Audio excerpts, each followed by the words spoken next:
Hello, it's Dr. Cindy with this week's Mental Health Moment. Would you rather live in a community where people are kind and caring and supportive of one another, or where they think only about themselves, disregarding the needs of others? I have no doubt that a resounding majority would say they would want to live among a community of people who are kind, caring, and supportive. If you can imagine for a moment what that would be like, I think you would be hard-pressed to identify anything negative or unpleasant about that kind of environment. Yet, if so many of us want that, why haven't we in fact created that for ourselves? We humans like to think that we are so highly evolved, but many times we seem to struggle just to even be civilized. Have we developed amazing technological advances? Absolutely. But we have also created countless ways to hurt and kill one another and have put ourselves and the entire planet in jeopardy. We may have evolved intellectually, but are far less developed emotionally. An evolved species doesn't create and stockpile weapons for the purpose of destroying life, or oppress others and deny them basic rights, or ensure comfort and safety for some while leaving others to fend for themselves. This sounds more like a primitive species that is so focused on individual survival that it has no sense of the common good, and a species that doesn't consider others as being part of the same family, but as an enemy and a threat. We don't come into the world that way. We are born ready to give and receive love. As infants, our hearts are completely open, and we put absolute trust in our caregivers to protect and provide for us. And in the process of receiving care, we develop an emotional connection and bond to all who give it. So how do we end up straying so far off of the mark? The short answer is that we've become so focused on making sure we survive that we have lost sight of what it truly means to live. I've talked in many of my other videos about how much we have become overly reliant on our brains for information at the expense of valuing the wisdom of our hearts. Because our brain's primary purpose is to keep us alive, its focus is on I, me, mine, and prioritizes personal survival over concern and regard for others. And if we feel that something is lacking or in short supply, we can get so caught up in how to protect and preserve what we have and how to try to get more that it makes us even more focused on ourselves. But our human needs go way beyond basic survival. We actually have three types of basic needs that persist throughout our entire lifespan: care for physical needs, connection for social needs, and compassion for emotional needs. And I would suggest that it is more the heart than the brain that is central to connection and compassion, because love is the foundation of both. If you look at the many ways that people find themselves in conflict with one another, to varying degrees, the emotional reactions coming into play boil down to one universal fact: that deep down, every single one of us wants to be loved. Yet look how love gets disparaged when it is suggested as a standpoint from which to address interpersonal conflicts and societal ills. Somehow love has gotten a bad rap as being weak. I propose that love is actually the most powerful force of all. Feelings like anger and fear are usually temporary emotional reactions and reflexes generated in the most primitive part of our brain. We think fear and anger are adaptive responses for our survival, but ultimately, isn't survival more likely achieved not from a mindset of protection, but from collaboration and connection? Love is a more constant and enduring emotional state that can override our baser instincts. It is love that helps parents bypass their own needs to care for their defenseless children. Love enables us to overcome aggressive and combative impulses so we don't strike out with hurtful behavior. And look at all of the selfless acts that love inspires in people to help save someone's life, whether it's donating money or blood or even a kidney. So if love is our natural human state, how can we get back to that? A starting point would be for us to be and stay more consistently connected to our hearts. Today, I want to talk about how we might live more open-heartedly so that we can return to love as our primary human instinct. In my church, we have a beautiful old pipe organ. It consists of pipes, pedals, keyboards, and stops. Pressurized air going through the pipes creates the sound. There is no volume control per se, but the organist can vary the intensity of the notes that are played in a couple of ways. Stops admit air to the pipes and are controlled by knobs that the organist pulls or pushes. Closing a stop mutes the sound of that particular pipe, while opening a stop allows the sound of that pipe to swell loudly. So when the organist pulls out all the stops, the music will be very loud and magnificent, unencumbered by the stops. In everyday parlance, the phrase pull out all the stops means to proceed without reservation, to go all out, and to hold nothing back. A second way the volume is regulated is via a swell box that is built around the pipes. At least one side of the box is constructed from horizontal or vertical pallets called swell shades, which operate in a similar way to Venetian blinds. They are opened and closed via a pedal on the organ. When the swell shades are open, more sound is heard. When they are closed, the music is more dampened. I think the heart is a different type of organ that operates in very much the same way. When we go through life with an open heart, love flows freely and easily from us and projects itself at full volume to those around us to be enjoyed and appreciated by all. Yet many times, painful experiences, challenging interactions, and other upsetting situations can cause so much hurt that we reflexively respond in ways to protect ourselves. Then we may close our hearts like the closing of those swell shades, thereby muting how much love we project to the outside world. At best, this is a temporary response to feeling hurt, and we open our hearts back up once we feel it is safe to do so. But in some cases, especially after severe trauma or multiple hurts, being closed to others becomes a way of life, and expressions of love are significantly dampened.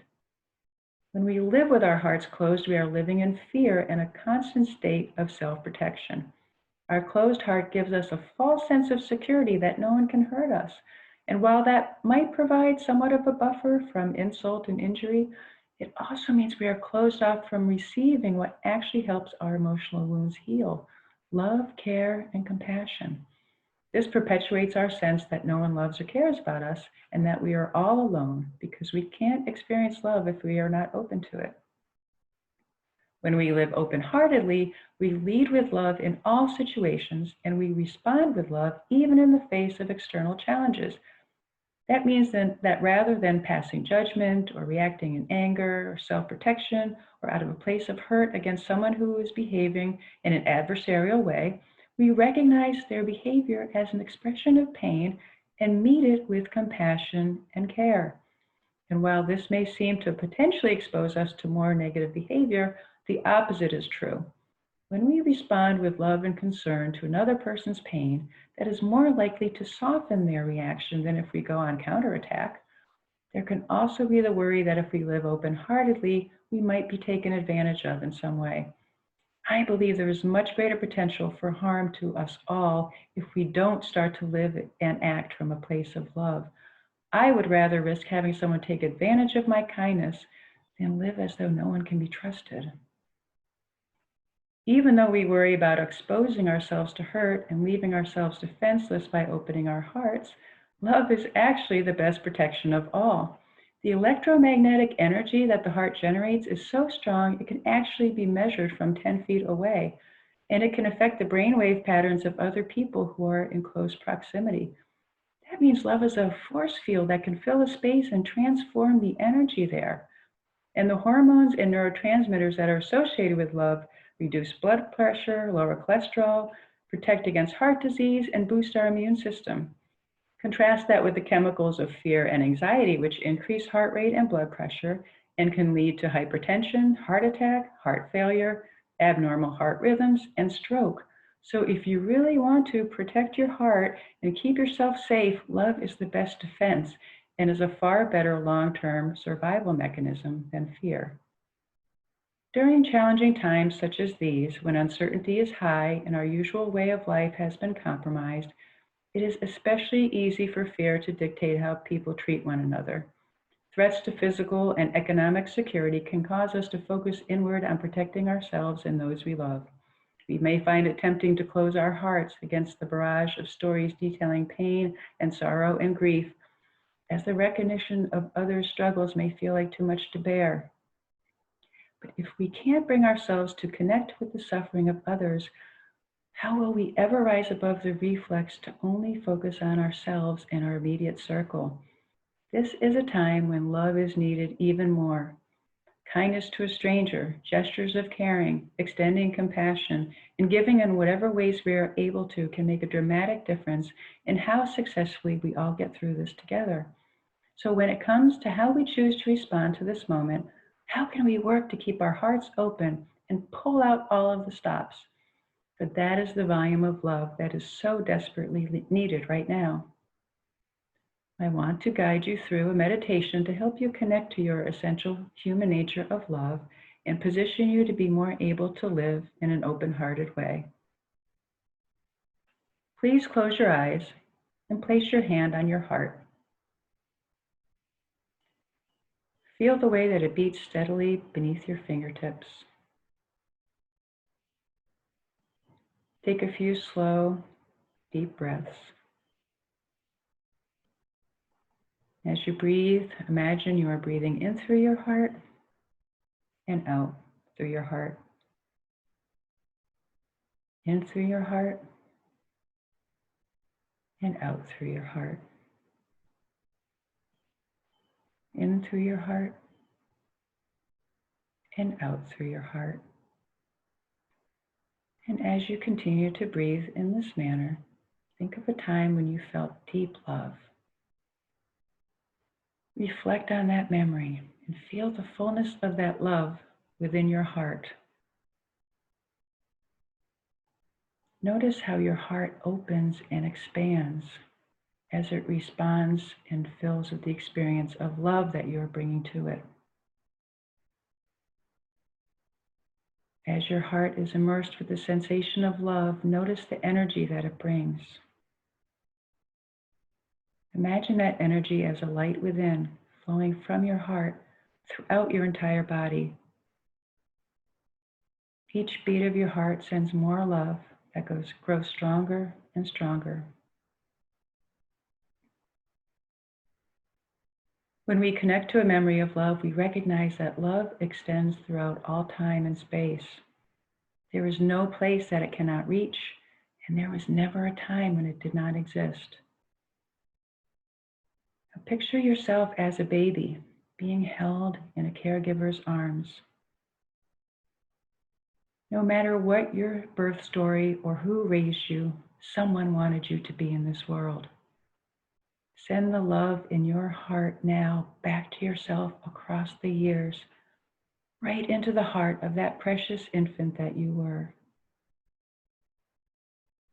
See your baby heart shine bright with love and your tiny body filling with its light. Feel the safety, peace, and connection that infusion of love brings.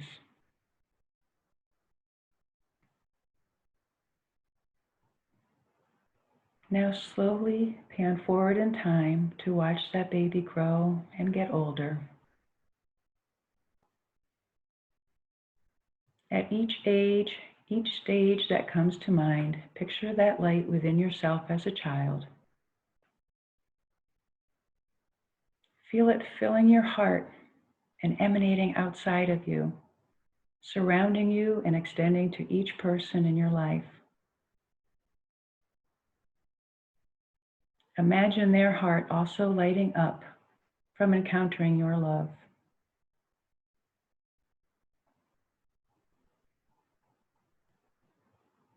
Picture that light filling and surrounding you in all places and spaces that you went. Your home, school, church, visits to family and friends, playgrounds, doctor's offices, hospitals, anywhere and everywhere you went as a child.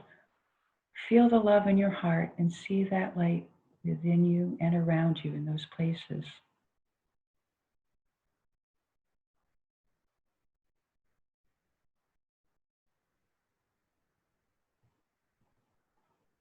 As you picture these experiences in your mind, you may encounter moments that were difficult for you.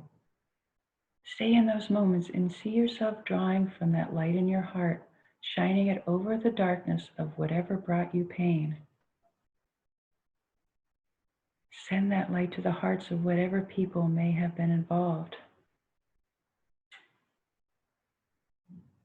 And if any distress or discomfort presents itself to you now, fill that space inside of you with light as well. Breathe in whatever pain you encounter and blow it out with your breath. Then send love right from your heart to that area, allowing it to soothe and heal.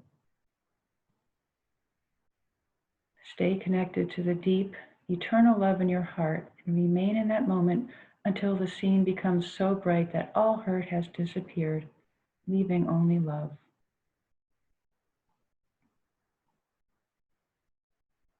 Move on to whatever other moments and memories come to you as you review the course of your life so far. Draw from the powerful love in your heart and project it into each situation.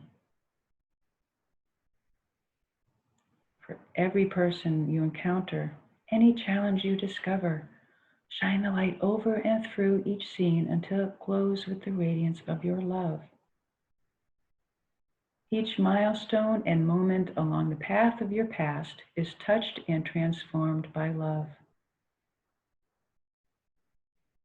All hurt in you is released and resolved, soothed by the love that finds its way there.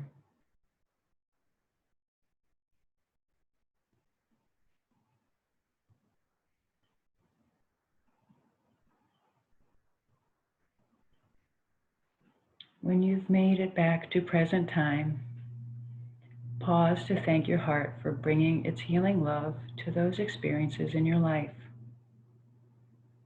Notice how brightly your life path shines behind you now, glowing from the love that guided you along the way. Then ask yourself, where is my love needed now? Are there people in your life that you know must be hurting based on how they speak or behave? Is there someone you are struggling to forgive or find yourself in conflict with? Picture them now. Send love from your heart to theirs and imagine their hearts opening as they are filled with that light. Surround them with your light to guide them until they start to generate their own. Are there other situations where love is needed now, in other states, around the country, throughout the world? Send love in every direction, knowing it will find whatever hearts are in need of it. Imagine that every heart that is touched by this love is opening and awakening to its own power and beginning to also radiate this wonderful life energy. As you prepare to open your eyes, take a moment to notice how good it feels to have opened your heart. Thank your heart for the love that it both gives and receives. Recognize the amazing healing energy that it generates and decide that each day when you awaken, you will connect to your heart and all of the love that it contains, letting it shine forth to be your guide as you make your way in the world. Commit to asking yourself in each situation you encounter, what would love have me do? And then speak and act based on that. Set the intention to honor this powerful force by sending it ahead of you wherever you go and sharing it as often and as fully as possible to anyone, to everyone, anytime, and always. Take care and have a good week.